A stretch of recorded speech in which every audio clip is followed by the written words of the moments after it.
आणि यानंतर अकोल्यामधील मागील 7 दिवसांमध्ये नेमकं किती तापमान होतं ते आपण जाणून घेतोय। 21 एप्रिलला 43.6 अंश सेल्सिअस, 22 एप्रिलला 43.7 अंश सेल्सिअस इतक्या तापमानाची नोंद झाली आहे। त्यानंतर 23 एप्रिलला 44.3 अंश सेल्सिअस,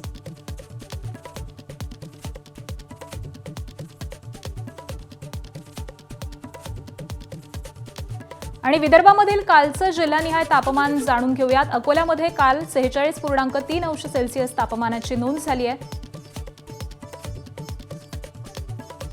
अमरावतीमध्ये 46.6 अंश सेल्सिअस, तर कालचं बुलढाण्यातलं तापमान होतं 43.6 अंश सेल्सिअस। त्याचबरोबर भंडारा 42 अंश सेल्सिअस, चंद्रपूरमधलं तापमान 45.2 अंश सेल्सिअस इतकं काल नोंदवलं गेलंय।